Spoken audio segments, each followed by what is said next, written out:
바로 유성화가 돈다발을 들고 와서 5만원권으로 전액 현금 결제를 했다. 김건희 여사는 이렇게 사과를 하는데,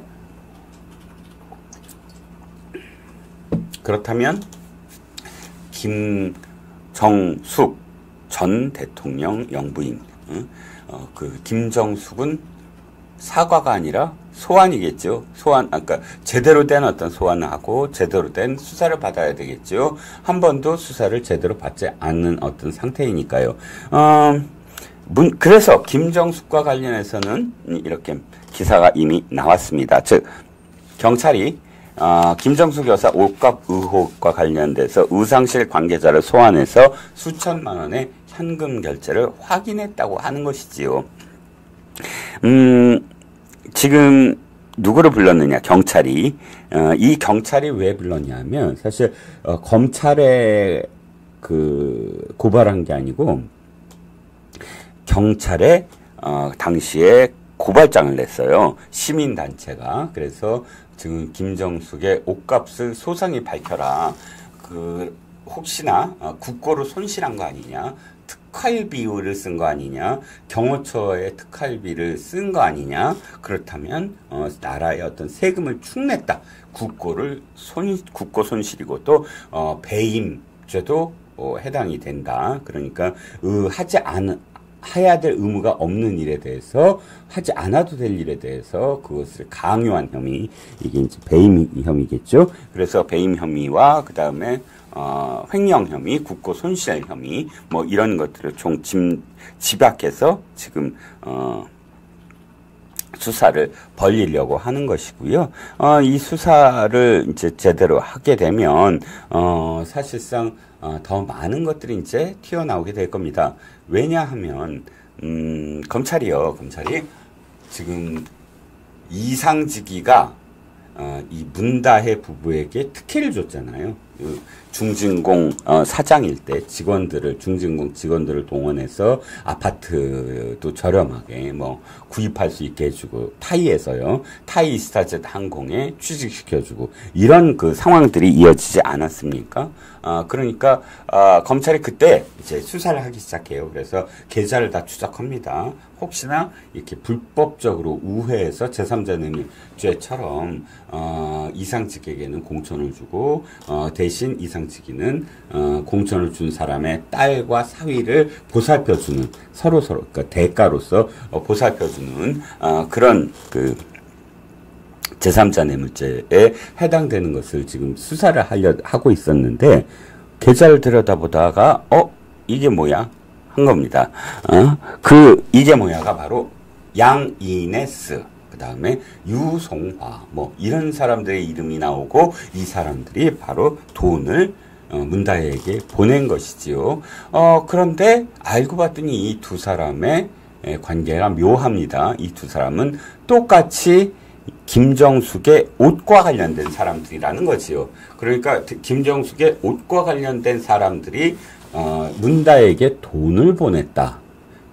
이렇게 지금 연결이 됩니다. 그러면 문다혜에게 돈을 보낸 것이 어떤 의미를 갖느냐, 옷값하고 어떻게 연관이 되느냐, 혹시나 옷값은 어떤 식으로 냈느냐, 이런 것들을 이제 따져보기 위해서 바로 당시에 옷을 구입한 의상실의 관계자를 불러서 소환해서 이제 그 조사를 하기 시작한 것이고요. 그런데 이 계좌에서 발견된 양이네스, 그 다음에 유송화, 이런 사람들이 바로 의상실에 가서 돈다발, 5만원권 돈다발, 한국은행에 직인이 찍혀져 있는 띠지로 이렇게 묶은 돈다발을 지금 건넸다는 겁니다. 생각해 보세요. 왜 신용카드를 쓰지 않았을까요? 탁현민이가 옛날에 김정숙이 옷값이 너무 많이 들 거다, 도대체 그건 어디에서 났느냐라는 그런 그 의혹이 번져갈 때 김어준 시간에 나갑니다. 누가? 바로 이 탁현민이가. 그래서 김어준 시간에 나가서 뭐라고 합니까? 바로 이렇게 얘기합니다.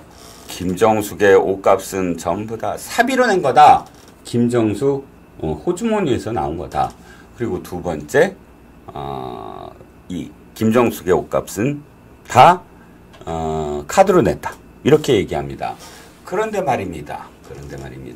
그건 거짓말이었던 것 같아요. 왜? 지금 띄워드린 2020년 3월 30일자 기사입니다. 조선일보가 특종을 했죠. 조선일보가 바로 지금 김정숙이 옷을 구입했다는 양장 그리고 한복집 이런 곳들을 조선일보가 전부 다 찾아가 봤어요.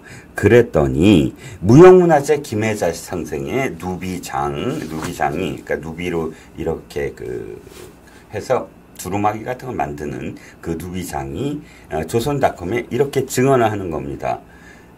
유송화 춘추관장 당시에는 이부속실 비서관이었죠.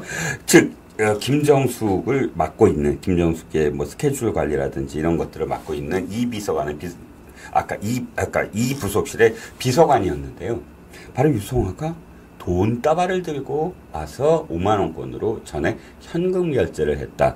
이 당시가 처음에 만났을 때는 당선된 지 얼마 지나지 않아서 현금을 들고 와서 샀다는 거고요. 그 다음 해도 마찬가지였다고 합니다. 이 김 여사가 휴가라면서 바로 이 유송화가 직접 와서 경주 공방에 들러서 300만 원짜리 한복 코트를 맞춰갖고 그때도 같은 방식으로 결제가 이루어졌다고 하면서 옷을 살 때마다 유송화와 의상 담당자 등 3명이 함께 왔다라고 덧붙였습니다. 의상 담당자는 누굴까요? 바로 양이네스가 이 안에 포함될 겁니다. 양이네스가 원래 총무비서관 소속인데 총무비서관이 아니라 지금 김정숙의 옷 담당 비서로 활약을 했지요. 그래서 바로 이렇게 그 의혹이 있는 이 두 사람이 바로 돈을 들고 옷 사러 다닌 그런 사람들입니다. 그래서 또 있죠. 전태수라는 분인데 청와대 출장까지 와서 치수도 재가고 했던 구두 장인입니다. 이 구두를 만드는 분이 바로 보좌관이 현금을 주더라라고 또 이야기합니다. 버선코 구두, 그러니까 구두는 구두인데 버선을 신은 것처럼 보여서 마치 이제 한복에 딱 어울리는 그런 버선코 구두도 샀고 그 다음에는 양장에 어울리는 구두도 샀고 그래서 이 전태수라는 분이 또 증언하기를 아이고 구두값도 전부 다 현금으로 내셨어요. 아주 고맙지요. 고맙지요는 내 얘기입니다. 현금으로 주면 다 고마워하잖아요. 그렇게 펑펑 어디서 현금이 났을까? 도대체 이 사람은 그리고 화수분처럼 그렇게 돈이 줄지 않는 이유는 뭘까? 뭐 이런 미스테리가 있는 상황입니다. 그래서 이 옛날 기사에도 보면 벌써 옷이 한복이 6벌, 구두 15개 혈레인데 전액 5만 원권으로 했으니 한두 벌이겠습니까? 한두 벌이겠냐고요. 어마어마하겠죠. 물론 겉으로 드러난 것만 178벌을 세봤다고 합니다. 어느 네티즌이 김정숙의 사진을 모두 다 구해서 일일이 다 검증을 한 끝에 그렇게 나왔다고 하지요. 아무튼 지금 김정숙이 이렇게 김정숙 수사에 대해서 이렇게 발빠르게 움직이고 있다는 거 굉장히 고무적인 그런 이야기고요. 그래서 아마 김정숙은 옷값과 관련돼서 소환될 것으로 보이는데 시청자 여러분 단순히 옷 때문에 지금 검찰이 이러고 있을까요? 그렇지 않습니다. 중요한 건 옷이 아닙니다. 옷에 들어간 돈이 중요한 것이죠.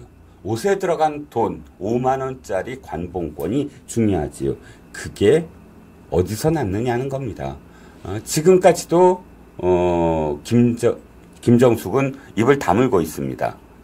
이건 뭐 국가 기밀이에요. 국가 기록물에 다 넘어갔어요 하면서 뭐 거기에 관련돼서 입을 다물고 있지요. 그렇지만 이건 아마도 관봉권이라는 건 어떤 거냐면 한국은행에서 조폐공사를 통해 돈을 찍어냈잖아요. 돈을 찍어내면 한국은행 띠지가 있습니다. 그런데 이 돈은 어디로 가느냐? 주로 시중은행으로 가요. 그래서 시중은행에서 다시 이 돈을 갖고 돌립니다. 그러니까 뭐 대출해 줄 때나 뭐나 해서 이 관봉권을 받는 건 개인이, 민간인이 받을 수가 없지요. 그런데 관봉권을 받는 쪽이 두 군데가 더 있습니다. 하나는 국정원, 하나는 경호처. 이런 곳은 극비의 일을 하기 때문에 나라에서 어떤 꼬리가 있는 그런 돈을 줄 수가 없는 상황이지요. 그렇기 때문에 경호처로 들어가는 특수활동비는 총무비서관실에 어마어마하게 큰 금고, 튼튼한 금고 속에 들어가게 되어 있습니다. 자, 그런데 바로 아까 김정숙의 옷을 사러 가거나 김정숙의 구두를 사러 갔던 사람들이 누구라 그랬죠? 양이네스, 그다음에 유송화. 근데 이 사람들이 아주 수상합니다. 왜? 옷값만 뭐 관봉권으로 들고 다니는 게 아니라 바로 이 자들이 태국에 있는 문다혜에게 돈을 보내줘요. 그걸 지금 캐치한 겁니다. Got it. 바로 캐치한 겁니다. 그래서 딸에 왜 돈을 줬을까? 왜 직접 주지 않고 이렇게 양이네스나 유송화를 시켰을까? 또 문다혜는 이런 글을 썼다가 지우지요. 그러니까 문다혜의 계지가 밝혀졌을 때 지인하고의 사적인 돈 거래까지 시비를 건다. 이렇게 얘기했습니다. 나중에 그걸 다 지웠더라고요. 그런데 지인에게까지 그 지인이라고 부른 사람이 누굽니까? 바로 양이네스입니다. 아니, 청와대 직원하고 어떻게 대통령 딸하고 지인 관계가 될 수가 있죠? 정말 이해가 가지 않습니다. 그러다가 이제 그 글은 삭제해버렸죠. 바로 이 유송화와 지금 그 양이네스, 거기다 경호처 직원까지 이름이 안 밝혀진 이 사람들의 돈 거래는 도대체 어디서부터 출발한 걸까요? 이 사람들이 수상한 돈의 흐름이 사인 간의 거래라고 할 수가 있을까요? 왜 김정숙은 구두를 살 때나 또는 한복을 살 때나 양장을 살 때나 모두 다 전액 5만원권 5만원권의 현금으로 샀을까요? 이것들이 이제 하나씩 구슬들이 깨어질 겁니다. 구슬이 하나씩 깨어질 때마다 점과 점이 연결이 될 겁니다. 그러면 선이 되죠. 선과 선이 연결이 될 겁니다. 그러면 면이 됩니다. 면과 면이 연결이 됩니다. 그러면 뭐가 생기죠? 방이 생깁니다. 공간이 생깁니다. 그 공간 안에 담긴 것들이 이제 눈에 들어오게 되는 것이죠.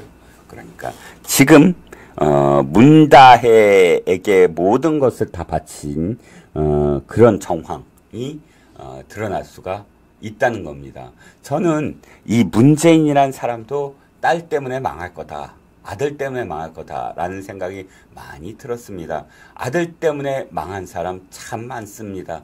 사실 아까운 사람이 얘기하죠. 정몽준이라고 기억을 할 겁니다.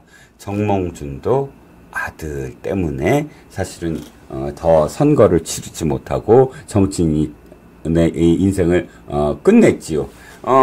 그런가 하면 이명박 대통령도 아들 때문에 사실은 감옥에 간 겁니다. 그 아들이 사실 변변치 못했나 봅니다.